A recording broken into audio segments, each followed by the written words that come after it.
Welcome to the Mostly Traverse City podcast. I'm Julie Bronze. And I'm Don Pichet. Each episode, we introduce you to the real treasure of TC, its people. You're invited to get to know the soul of Traverse City, one story at a time. Enjoy the latest episode of the Mostly Traverse City podcast. Welcome to the Mostly Traverse City podcast, and I have the distinct pleasure today to be out here at hallowed ground in the Traverse City area. We're on Pointe Golf Club out here, and I am with the master of this place, Tom Doak. Tom, welcome to the Traverse City podcast. Thanks, Don.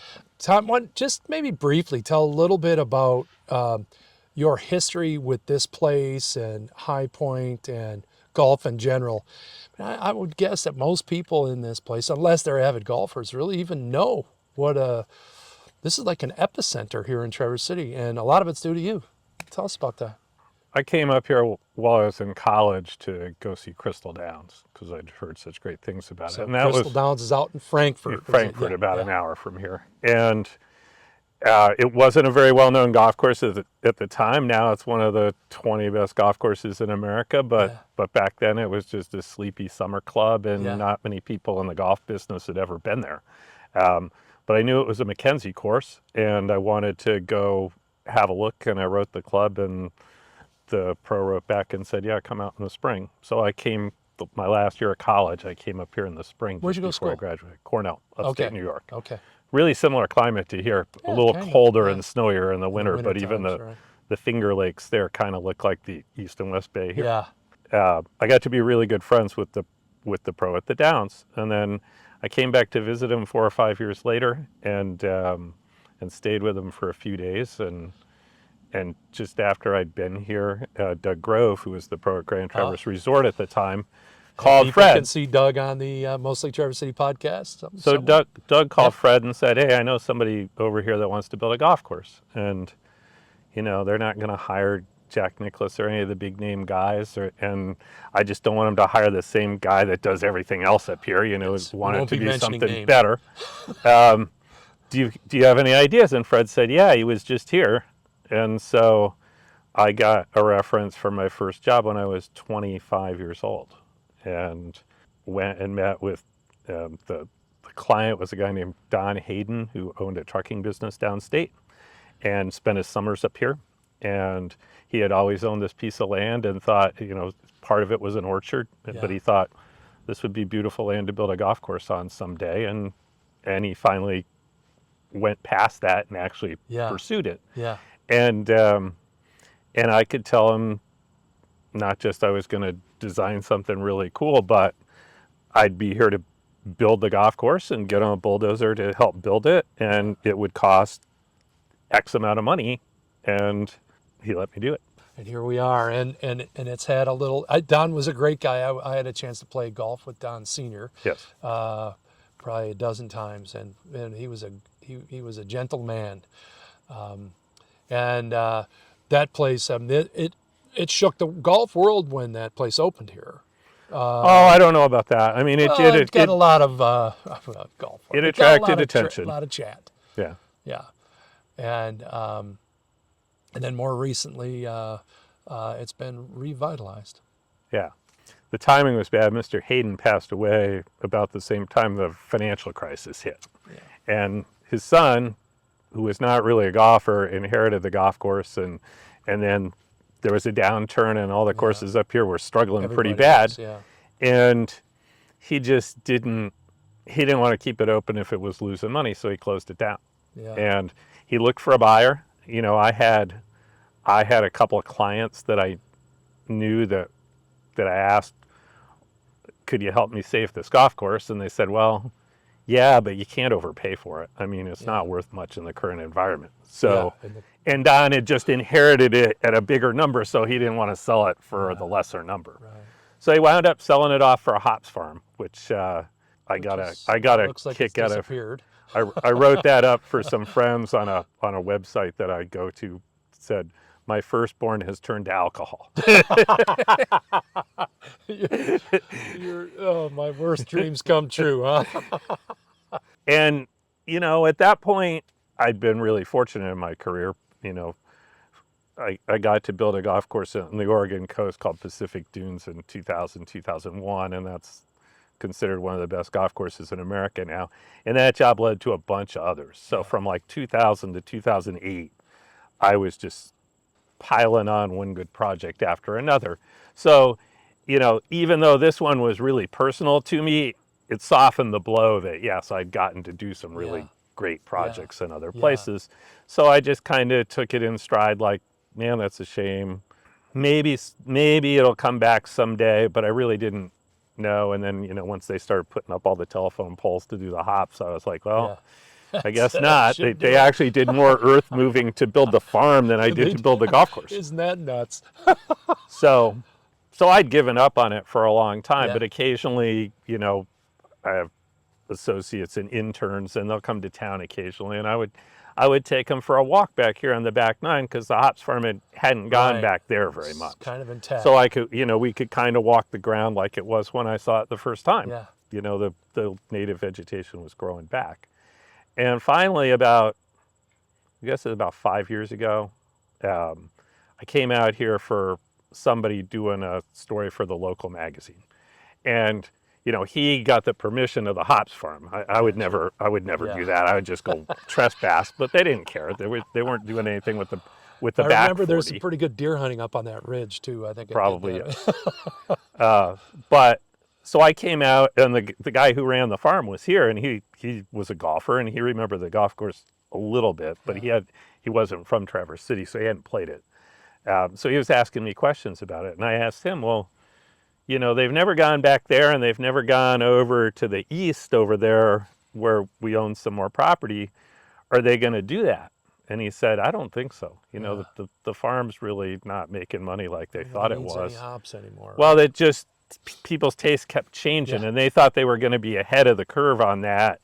But it's impossible to stay ahead of the curve because when you start a new crop, it takes 3 or 4 years to get what you want, and then everybody's changed their mind again. So they were just chasing their tails.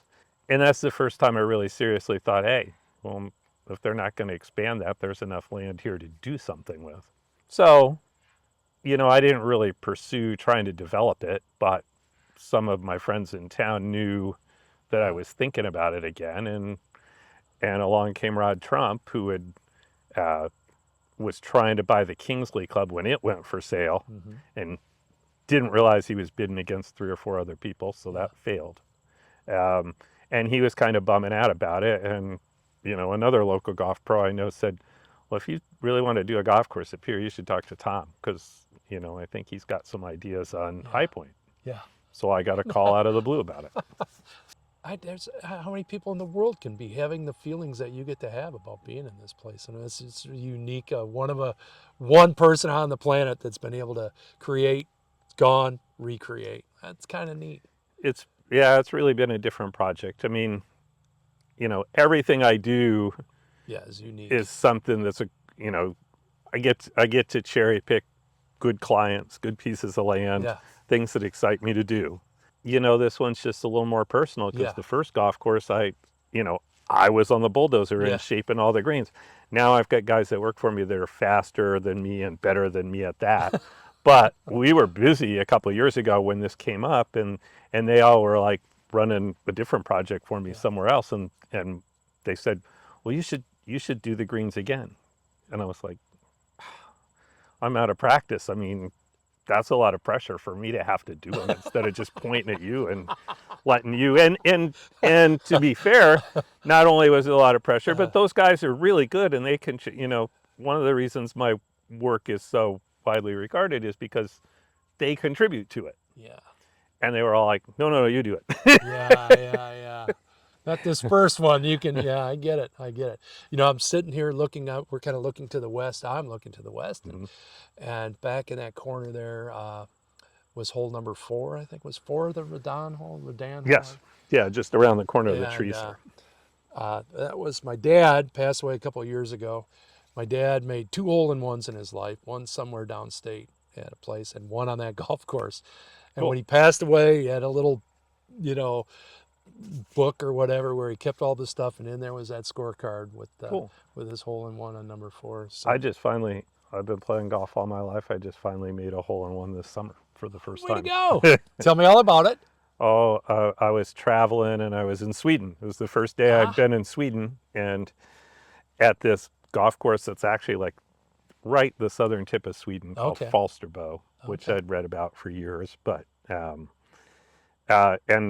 the manager there was kind of a fan of my work and had played some of my courses. So we showed up, and I'm not trying to be a celebrity when I go places. I just want to play golf. But they like gave us Tom lunch. Day down there. They gave us lunch, and they were really nice to us. And Schnapps, too. They probably gave you schnapps, right? No, just Swedish meatballs. Okay. And stood around and watched us go off the first tee, and I hit a really good shot off the first tee, and then I shanked my second shot out of bounds. And I was like, oh, that's kind of a wild day. And then the second hole was a par 3, and I got up and we were waiting on somebody, and I tried to describe to the young guy that works for me, who's a better golfer than I am. Yeah, when I used to play golf with a pro, and I would tell him to hit this shot and bounce it, land it short of the bunkers and in between, and kind of kiss it off the left bunker and feed it to the flag.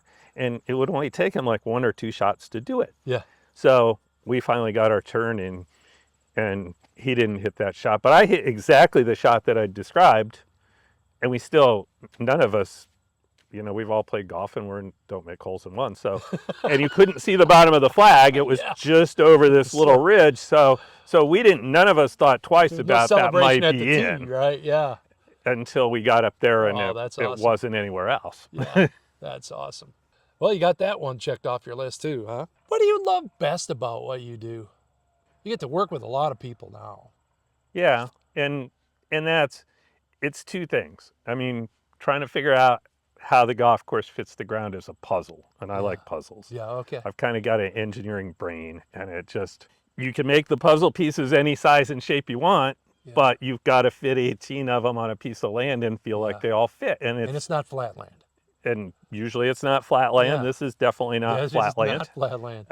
So, it's always interesting. The puzzle's never the same. And there's, you don't get to look up the solution in the paper the next week. I mean, you just keep working on it until you're like, yeah, I think that's about as good as I can do.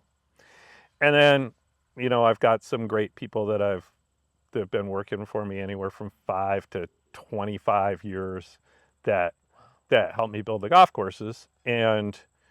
And I love working with them on the detail stuff. Yeah. That's the second half of the puzzle. And that's the one that takes me the most time. I'll probably have to make, if it's something out of town besides this, I'm probably making 4 or 5 trips during construction for a few days or a week at a time to work on a few holes at a time. You came to Traverse City, and then you decided, what made you want to stay here then? I guess the first thing, I built High Point. I did a course in Myrtle Beach. I came back to do another course called Black Forest over in Gaylord, which is gone now. But I was getting married at the time, and my wife, now ex-wife, was from the Midwest. She was from Iowa, and I was from the East Coast. And we thought, oh, this is kind of in the middle, and it's still a really affordable place to buy a house. Yeah. I bought a house in Traverse City in 1991 for like $85,000. People in your podcast will be slashing themselves at this point. We didn't think we were picking where we were going to live for the rest of our lives. Yeah. It was like, for a few years, like my clients will want to come see my work, and it's here, so this makes sense. And then we were married 7 years and got divorced, and then it was like, we had a son, and I was like, I traveled enough to see kids commuting on a plane from one parent to the other, like not going to do that. So we both stayed in Traverse City. Yeah. And then I got remarried again a few years later, and my wife was doing the same thing with her ex. So, we're all still in Traverse City to this day. Yeah. And I guess in the beginning I thought, well, eventually I'll probably find a place I want to go in the winter. We'll go somewhere else in the winter. But my wife really likes it here in the winter. Yeah. And she says, I know you, if I'm going to have to be worrying about the other house all the time because you're way too busy to worry about that. So I don't want to do that. I know, I might go stir crazy if I lived here all winter, but I'm always traveling to traveling go work somewhere on and- something or yeah. see some potential Yeah. thing or whatever. So it works for both of us. What's your perfect day in Traverse City? Like you don't have a project, I don't know, maybe you haven't had one of these days yet. You don't have somebody to make a phone call to. It's just you guys get to spend a day together. What's a perfect day look like?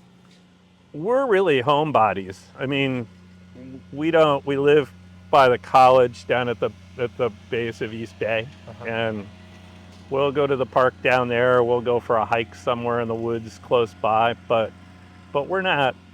My perfect day is just relaxing at home and going shopping with my wife or Yeah. whatever. I mean, grocery shopping, not anything fancy. Because I've traveled 150 days a year for the Yeah. last 25 years. So planting your butt down for a Which, minute feels pretty good, eh? yeah, I mean that takes more out of you than most people understand, and it is good to be home. It's great. It's a great place to have to be. Hmm. Yeah. Last question for you here. People who know you well, Tom, what would they say is your superpower?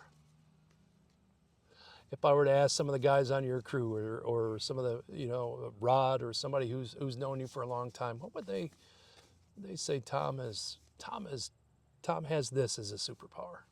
I think they'd say that I'm really good at solving puzzles and making the right decision about which way to go with the golf hole when it's okay. So I mean, sooner or later you got to decide exactly Yeah. what you're doing, and Yeah. I have a pretty good track record with that. Would you say that's your superpower then? Or do you think there's I mean, another one that people don't know? that's a big part of it, Yeah. but no, I think my superpower is picking good people to work with. I mean, I have a lot of talented people that work for me. I've been pretty good at picking clients that will let me do my thing, and Work you want together. them to be involved, but you don't want them to say the wrong thing at the wrong time. Just derails a project. It's unbelievable how fast it can go wrong. So I've said on the best projects that I've done, the hardest thing is it takes about a year to build a golf course, and you need everything to go right for a year. Yeah. You don't want, in a perfect scenario, it's going to be a year. You don't want somebody coming to you and saying, no, you can't drain to that little puddle over there. You've got to stay away from that. Or, the first golf course here, the 18th hole was like a Z-shaped dog right leg down around the behind us pond. here, Yeah, it's part of the new 16th.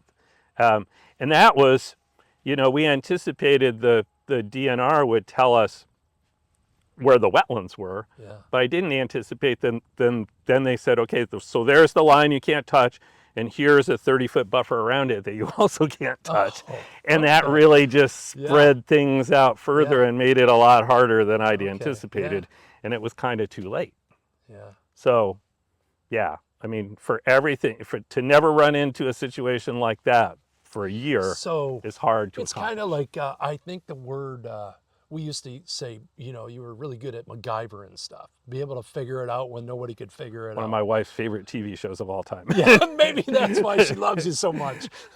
Well, I'm not nearly as good at that in the home front as I am on my work front. Well, that's why your clients love you so much. Tom, it's been a great pleasure to have you on this thing. It's an honor for me to sit down and talk with you. You made an impact in this northern Michigan area with your passion for what you do. The trail of people that have been part of your life for a period of time and then out doing their own. I don't know how many people you've spawned A lot. that do. It's a lot. Yeah. When you start thinking about the ripple effects of that, and that's making a difference in the world. And one of the things that my wife and I know about this place is we attract people that make a difference in this world. And we tend to minimize it as it's not that big of a deal. But the reality is, if you were to stop and think about all the people who are living their best life because somehow they contacted you, that's pretty amazing. Okay. And the cool thing is, a ton of people just like you live in Traverse City, and that's what makes this place special. Yeah, it's beautiful and all this stuff, but we have a lot of people who care deeply about what they do to the point that they can help other people do their best jobs as well. And I've watched you from the sidelines without knowing you before today. And I just want you to know I appreciate that. So from High Pointe Golf Club here in Traverse City, Michigan, with Tom Doak, we wish you the very best and can't wait to see you on the next episode of the Mostly Traverse City podcast. Thanks for tuning in to the Mostly Traverse City podcast. Until next time, stay curious, stay connected, and keep living your own kind of magic.